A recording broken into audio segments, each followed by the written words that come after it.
आनंद आशुलिपि मासिक पत्रिका प्रतिलेखन संख्या 22, 23 व 24, गति 110 शब्द प्रति मिनट।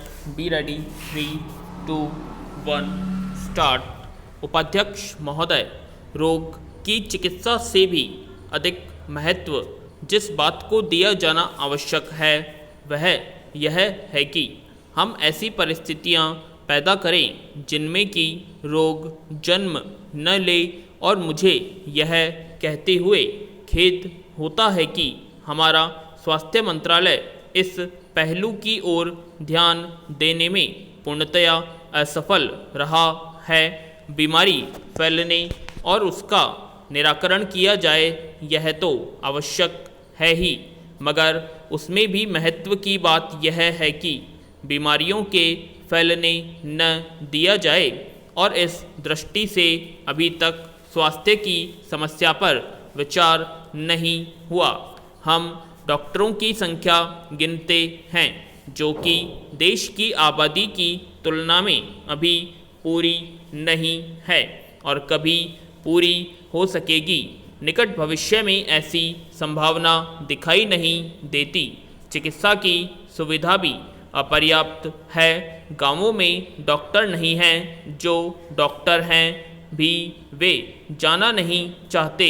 और इसलिए अगर हम रोगों की रोकथाम पर ही केवल ध्यान देंगे तो मैं समझता हूँ कि यह ऐसी दौड़ है जिसमें अपने सीमित साधनों को देखते हुए हमारी सरकार पूरी तरह सफल नहीं हो सकती। इसलिए रोगों की रोकथाम के साथ साथ इस बात का भी प्रयत्न होना चाहिए कि रोग उत्पन्न न होने दिए जाएं। और इस दृष्टि से जो खाने पीने की चीज़ें हैं उनमें मिलावट को रोकना बहुत आवश्यक है। यहाँ केंद्रीय सरकार की नाक के नीचे दिल्ली में जिस तरह की मिलावट हो रही है, खान पान की चीज़ों में उसके बारे में वर्णन करने का यह समय नहीं है। इसलिए हर एक चीज़ में मिलावट हो रही है और वे वस्तुएं आहार के रूप में हमारे शरीर में प्रवेश कर रही है। अब हम डॉक्टरों की कितनी भी संख्या बढ़ाएं, चिकित्सा की कितनी भी सुविधाएं क्यों न बढ़ाएं, लेकिन यदि खान पान की चीज़ों में मिलावट को नहीं रोक सके तो बीमारियों को फैलने से रोकना असंभव नहीं तो मुश्किल अवश्य है। पैरा, इस संबंध में जो गांव में पीने के पानी की व्यवस्था का भार सरकार के ऊपर है उसकी थोड़ी सी चर्चा करना चाहता हूं। इस रिपोर्ट में केंद्रीय सरकार की भी एक योजना का उल्लेख है जिसके अंतर्गत गांवों में पानी की व्यवस्था की जाती है। इसके साथ 3 और भी कार्यक्रम चलते हैं। एक समुदाय विकास ब्लॉक के अंतर्गत पीने के पानी की व्यवस्था होती है। स्थानीय विकास कार्य भी चलते हैं। पैरा महोदय, इसलिए मैं यह कहना चाहता हूं कि हमारे देश की अर्थव्यवस्था बहुत कठिन परिस्थितियों में है और हमारा निर्यात भी इतना अच्छा नहीं है। वित्त मंत्री महोदय अपनी वाणिज्य मंत्री रह चुके हैं और आप निर्यातों की कार्यप्रणाली से परिचित हैं। निर्यात आयात से कम है। आयात और निर्यात के बीच बिल्कुल संतुलन नहीं है। ये कौन से क्षेत्र हैं जिनके विदेशों में कार्यालय हैं? वे अंडर इनवॉइसिंग का सहारा ले रहे हैं और वे अपने लाभ और कमाई का भाग विदेशों में ही रखते हैं। और जिनके विदेशों में कार्यालय नहीं हैं, ओवर इनवॉइसिंग का सहारा लेते हैं और अपने काले धन को बिना कोई कर दिए सफ़ेद धन में बदल रहे हैं। ऐसा इसलिए हो रहा है क्योंकि आपने निर्यातकों को कर से छूट दे दी है। प्रत्येक सरकारी विभाग में इस बात के मामले हैं कि खाली माल डिब्बे विदेशों में भेजे गए हैं। हवाला कांड के माध्यम से काफ़ी मामलों में काले धन को सफ़ेद धन में बदला गया है। ये कर योग्य स्रोत थे।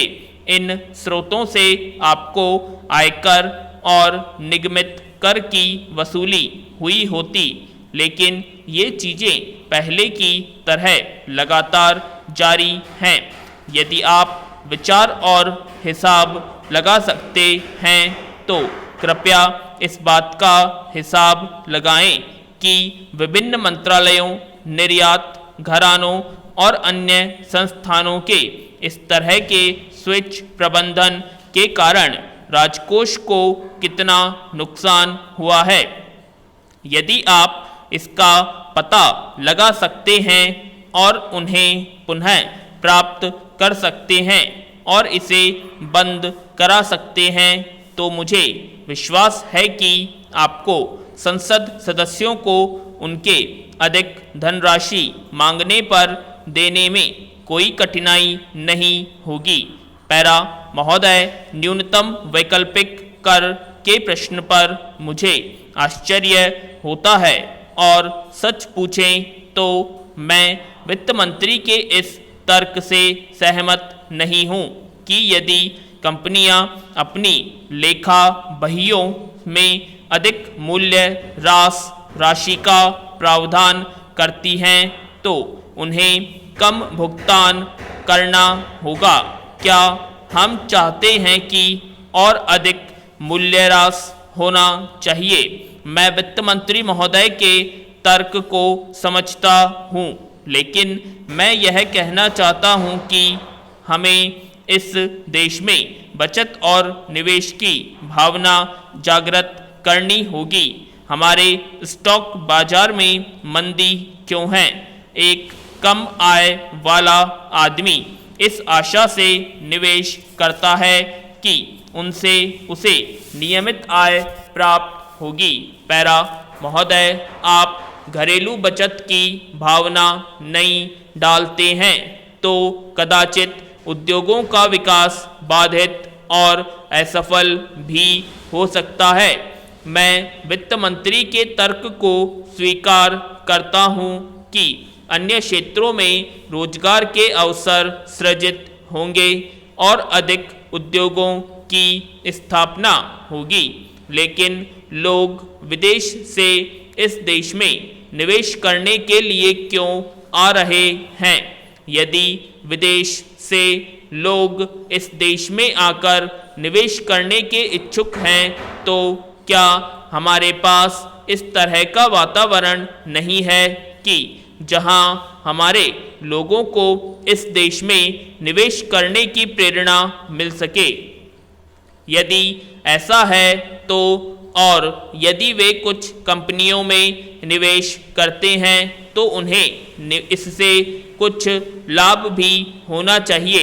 इस हालत में यदि उन्हें लाभांश या बोनस के लिए आयकर देना है तो वे कर का भुगतान करेंगे। पैरा महोदय, इसलिए मेरी राय में निवेश के लिए स्वदेशीय प्रेरणा कम हो रही है।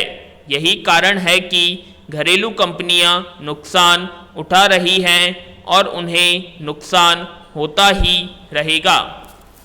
इस देश की अर्थव्यवस्था के सबसे महत्वपूर्ण क्षेत्र कृषि को हानि उठानी पड़ रही है। आर्थिक सर्वेक्षण में यह उल्लेख किया गया है कि वर्तमान में कृषि के विकास और कृषि उत्पादन में कमी आई है। कतिपय राज्यों जैसे पंजाब और अन्य जगहों जहां से हमें केंद्रीय पूल के लिए खाद्यान्न प्राप्त होता है, पहले ही परिपूर्णता की स्थिति को प्राप्त हो चुके हैं। एक तरफ कृषि खाद्यान्नों के उत्पादन में कमी आ रही है और दूसरी तरफ जनसंख्या में अत्यधिक वृद्धि हो रही है। यदि हम अर्ध विकसित क्षेत्रों की आवश्यकताओं को पूरा नहीं करते हैं तो भविष्य में क्या होगा। हमें केवल वर्तमान के बारे में ही नहीं सोचना है, अपितु हमें भावी पीढ़ी के लिए भी सोचना है। वित्त मंत्रालय का यही दृष्टिकोण होना चाहिए। पूर्ण विराम।